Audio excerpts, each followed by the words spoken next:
Good afternoon everybody. Dictation start करेंगे क्योंकि morning में नहीं हो पाई और एक दिन में पर डे एक सेट तो कवर करना ही है। और जिस डिक्टेशन की जो स्पीड रखी जाएगी वो 110 के आसपास रखी जाएगी। वर्ड जो डिक्टेट करूँगा मैं आपको 1240 वर्ड डिक्टेट करूँगा। मे बी आप रेडी होंगे।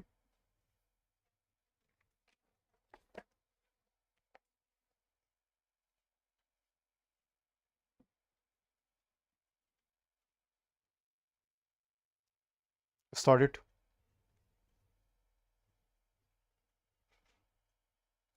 Start.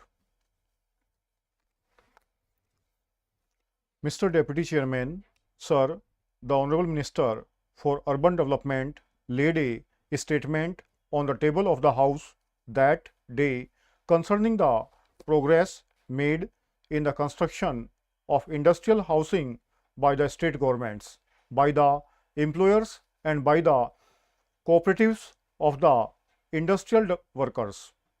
Even in the supplementaries that I put to the Honorable Minister that day and also in the discussion that I am going to raise today, the points that I wish to make out and make out very sharply, and that the Housing Ministers Conference held at Bengaluru in October 2007 was seized of the entire delay that is there in the construction of industrial houses.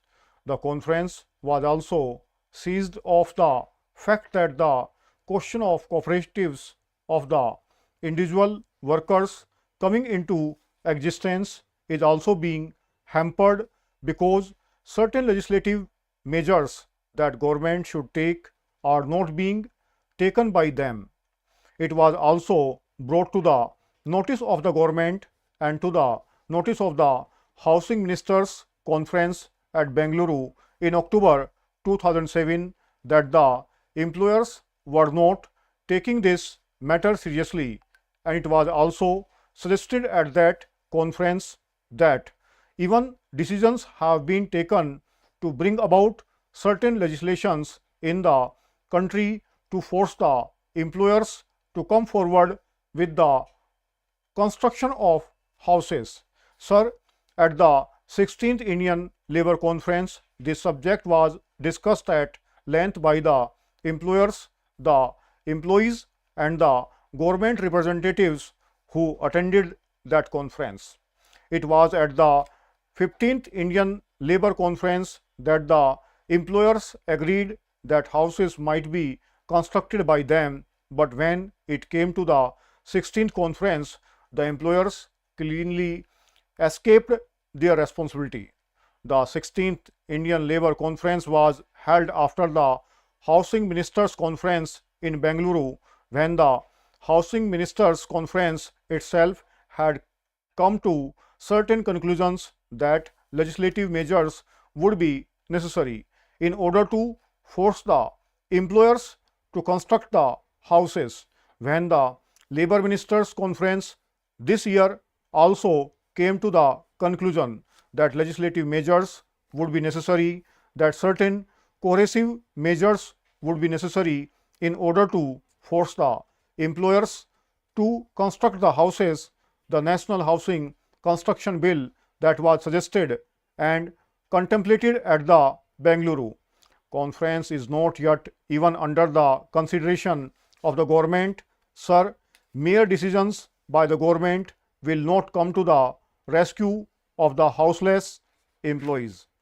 Mr. Deputy Chairman, as far as I would gather from the speech of the Honorable Member, his chief complaint is with regard to the not very satisfactory progress made by the industrial employer with regard to housing under the subsidized industrial housing scheme of the Government of India.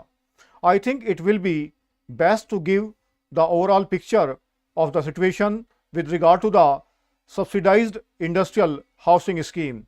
In the 10th 5-year plan, rupees 450 crores were allotted for subsidized industrial housing, and with rupees 85,000 as the average cost of a tenement. This would have enabled us to build 1,30,000 tenements under the scheme, but sir, during the last 2 or 3 years, there has been a considerable rise in the cost of construction, and moreover, under the rules, we have made it obligatory for each unit to have an independent bathroom and a latrine of its own. Formerly, the scheme contemplated 2 units sharing the bathroom and the latrine, but we thought that it was not a very desirable thing, and therefore now it is obligatory to have a latrine and a bathroom attached to each tenement. Because of the rise in the cost of construction and this additional expenditure of an individual bathroom and a latrine, the average ceiling has gone up to rupees 90,000. Therefore, the number of tenements come down automatically. In the last Indian Labour Conference, it has been recommended that government should not immediately take up the question of compulsion. Let us wait for some time. We have taken certain steps. We have increased the quantum of the loans. We have liberalized the mode of payment. We have also made it possible for these people to acquire land from government for the tenements, for industrial housing on a no loss no profit basis, and we are giving loans to the state governments to acquire land, develop the site so that the private industry could take advantage of this and get land. One of the principal difficulties which has stood in the way of construction of a suitable number, a sizable number of tenements has been lack of suitable land. Industrial development has taken place in our country in a very haphazard manner. In the industrial area of Kolkata, it is practically impossible to get lands within a reasonable price, wherein the private employers could put up the tenements and structure. I have made it very clear that what is needed to the outlook and approach that should guide us in our plan. Madam, when the emergency was declared, voluntary collections for the defense fund were initiated, and the working classes and the poorer sections of the people gave their all to the national defense fund. But the richer classes, the Maharajas and the property owning classes in India have given very little to the national defense fund, which really shows that the government have not taken proper steps to collect monies from these land owning and rich classes. The emergency should have been utilized for freezing the privy purses that are given to the princes. It should not have been utilized for getting more collections from those classes who can pay, who have earned money by illegal means, who have evaded wealth tax, who have evaded income tax. The government of India has done well in bringing the gold control rules, but unfortunately these rules have not been of much use in unearthing the gold that has been hoarded by the black marketers. More stringent steps should be taken to see that the gold, which is estimated to be worth about rupees 4,000 crores, is unearthed. The quantity of gold that has to be worn by any male or female should be limited. Then only can the gold that has been hoarded by these people be unearthed. Regarding collections, I should sound a note of warning. From almost all the states, reports have come in that coercive and pressure tactics have been used by the officers to collect money for the National Defence Fund. It is necessary that we should raise funds, but mere collection of these funds will not strengthen our defence forces or enable developmental activities to go on. On the other hand, it is absolutely necessary that a defence levy should be restored too, in order to raise funds to strengthen defense forces. It should be voluntary, and only then will it create enthusiasm among the people, and we will be making them realize we are at war with China, and we should do our best to increase the defense potential of the country. That does not mean that the officers concerned should make use of coercive methods to collect funds.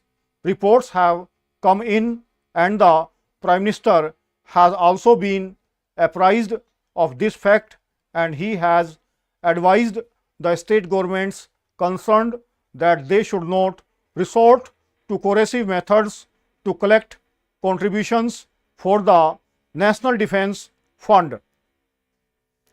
ये जो content आपको बोला गया है ये 391 और 392 से बोला गया है. टोटल वर्ड डिक्टेट किए गए हैं 1240 और इसकी स्पीड आपको मैं बता देता हूँ कितनी है. लगभग केसी इसका सोर्स है.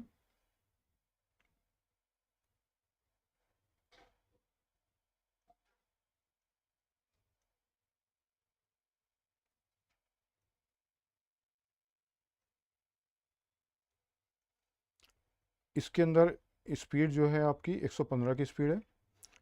फ्लक्चुएशंस 120 तक गई है. नेक्स्ट लिखेंगे इसी वीडियो को कंटिन्यू करते हुए.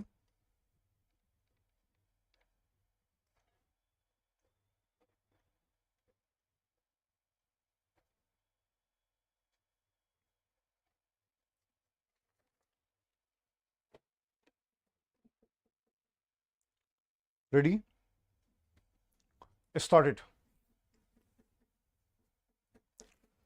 Madam Deputy Chairman, this discussion on the calling attention motion for textile industry has covered the whole gamut of the industry from the grower of cotton to all other sectors. Honorable members have covered the whole field and given a number of suggestions. Madam, textiles is a very important industry in our country, and it gives employment and work to millions and millions of people in the villages, in the towns, in the rural areas, and in the cities. Government is fully aware of its importance in our national life from the economic, social, and every other point of view. Broadly, there are three sectors of the industry: the unorganized handloom sector, the unorganized powerloom sector, and the organized mill sector. Madam, you would have observed from the speeches made here that there are some inherent contradictions in the interests of the various sectors. Some members have in the same breath tried to support all the sectors, and obviously there have been contradictions in their arguments and their presentation.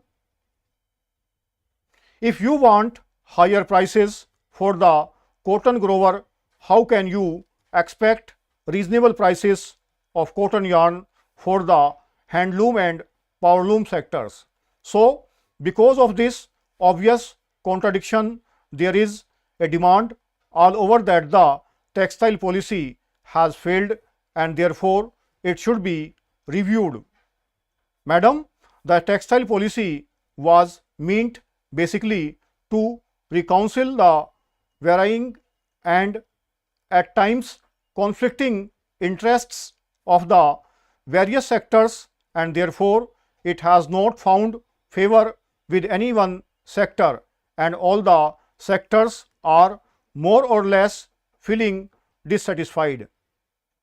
This is bound to happen when you have a very balancing proposition like the new textile policy, where the various interests have to be reconciled and given proper place. The textile policy can be judged from 3 or 4 points of view, and it has proved successful from those angles.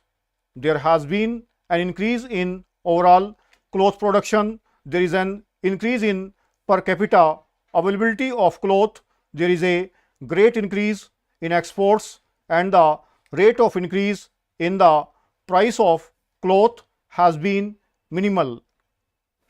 Compared to the general rise in the cost of living, it is very little, just 2% as against more than 8%, which means the common man is benefited. He is getting more cloth at a very reasonable price compared to other consumer goods and other things that are available to him. So, while the difficulties that have been mentioned are real, I would like to say that the policy has by and large succeeded in its aim and has proved quite satisfactory. Therefore, to review it in a manner that would satisfy everybody is just not possible. But as we go along, we are trying to modulate this policy and implement this policy in a way in which we can give as much satisfaction to a sector which needs attention at a particular time. So, there is no question of this policy having been framed on account of pressures from the meal sector or the capitalists in the meal sector, as has been said, because they have suffered the most. There has been increase in the production in the handloom sector, increase in the production in the powerloom sector, but there is a fall in the production in the meal sector. As has been said, mills have been closed in Ahmedabad and Mumbai. If it were weighted in favor of the capitalists in the meal sector, as it has been said, why have they suffered the most? So, we have tried to do a very balancing exercise in this way, and we will see that we try to protect everybody to the extent possible. But why is it that all the sectors are suffering? Madam, there is some basic difficulties in the whole situation which we have tried to go into. There has been excess capacity on the weaving side and there has been fall in purchasing power because of the successive droughts and floods. These are two important reasons as of now why all the sectors are suffering. It has been said that the yarn prices have risen or the cotton prices have risen. It has not contributed so much as it has been made out. Now, I will just come to some figures regarding the price of cotton. Cotton prices have risen pretty high, but if you take the price rise so far as yarn is concerned, it has not been as bad. From June 2005 to September 2007, raw cotton prices rose by 62%. Cotton yarn prices during the same period increased by only 33%. We have been varying our policies as we went along. First, we decided to export cotton because last year there was a glut in cotton and we had to procure a larger amount of cotton from the producer at the minimum support price. So, we thought that a little export would help the producer, that we allowed the export. Mr. Deputy Chairman, sir, during the last 2 5-year plans, we found improvement in production all round. Now, we are entering the 11th plan and it is only proper that we should carefully ponder over the whole matter and see in what things we are lagging behind and what improvements are necessary. My submission is that the plan is a huge one. We have had to get foreign assistance. We have taxed our people. Therefore, every rupee of it must be carefully spent, and that is what is very necessary. Planning at the center is very good, very appropriate, but the implementation, the execution of it in the states is not as it should be. We find that every year more money under a particular head is spent hurriedly within the last 2 or 3 months, and within the first 9 months money is very slowly spent. What happens is things are not done properly, things are not done economically, and there is a great wastage.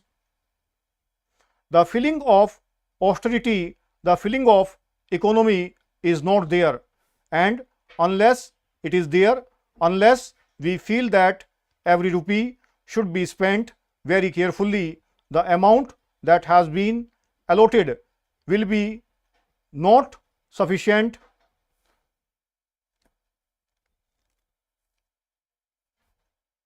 ये जो आपको content बोला गया है 220 और 221 number है, और इसके अंदर 1045 वर्ड है, और इसकी स्पीड आपकी 100 की स्पीड है, फुल स्टॉप वगैरह गैप दिया गया है।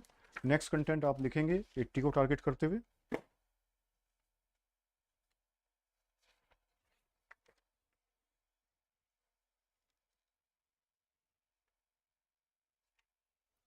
Ready, start it. Mr. Vice Chairman, I accept the principle of the separation of the railway finance from the general finance. I also accept the desirability of this arrangement. It is not only a convenient arrangement, but it is based on sound principles and is conducive to the better administration of the railways.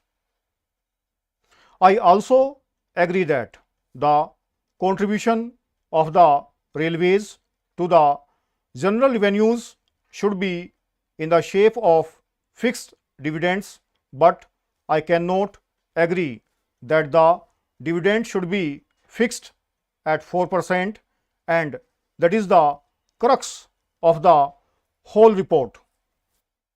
As a matter of fact, the committee was instituted only to go into that matter, whether the dividend payable at the present time, that is 4%, was reasonable or not, and whether this arrangement should continue. When I say that I do not agree to the rate of dividend, I wish to submit that enough material has not been placed in our hands to judge whether the dividend which is being fixed is fixed on some sound basis or not. The committee has not examined certain vital matters concerning the administration of the railways, and what I find is that the whole arrangement is very superficial. It appears to me that the railway administration and the finance administration came to an agreement, and the committee did not find it necessary, because of the agreement between the two ministries, to examine and go into the vital matters which affect this issue. it is not clear how this dividend, if fixed at 4%, is going to react on the working of the railways and particularly on the future development of the railways and also on the present structure of the fares and freights. This question has not at all been examined and we do not know what reaction it is likely to have. These are very vital matters and I think that they need a thorough examination before we can come to correct conclusion in this matter. As we know, there is a pressing demand for reduction in the railway fares, particularly for third class passengers.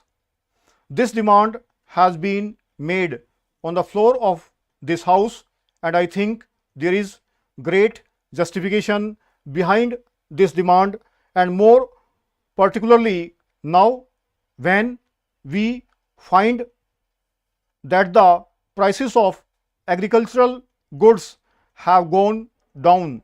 We will have to take into consideration the question whether the rural population who will get much lesser return for their products now will be able to pay the same fares and freights. I also wish to draw your attention to the fact that the Federation of Indian Chambers of Commerce had submitted a memorandum to the Honorable the Railway Minister asking him for an examination and revision of the freight structure.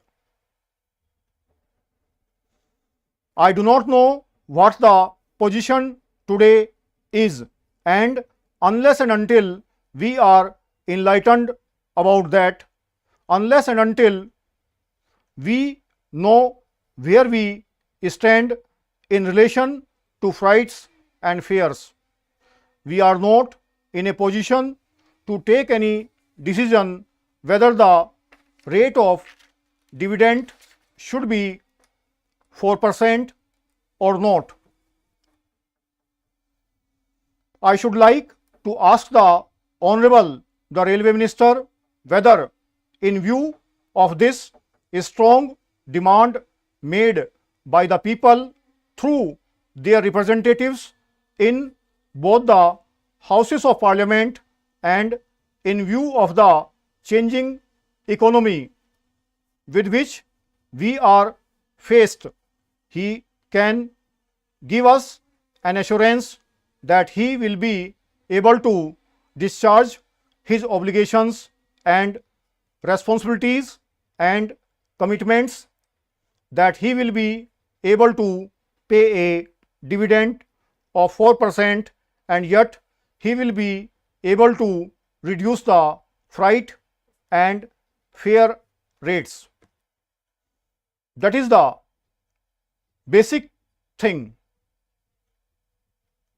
Another important factor which has to be taken into consideration is the development schemes. I wish to submit that there is no new approach in this matter. I find that we are going about in this matter in the same frized manner, and the aspirations of the people have not at all been taken into consideration. The Honorable Railway Minister will remember that during the budget speeches made on the floor of this house as well as in the other house, there have been incensed demands for the development of the railways. I don't know what he thinks about it and how he thinks that after paying this dividend at 4%, he will be able to meet that demand and he will be able to find a way for the railways to expand their economy as they think it proper, as would meet the demands and aspirations of the people. In this connection, I wish to invite your particular attention to the facts. I will be happy if we could pay even a larger percentage, but the fact is that we must be sure that the railways are in the present circumstances in a position to do so and yet discharge their responsibilities and obligations and satisfy the needs and demands of the people, which are legitimate and justified. Now, when we fix the dividend at 4%, what happens is that we also fix that of those projects which are to be considered as remunerative at 5%, because the railways want a margin of 1%.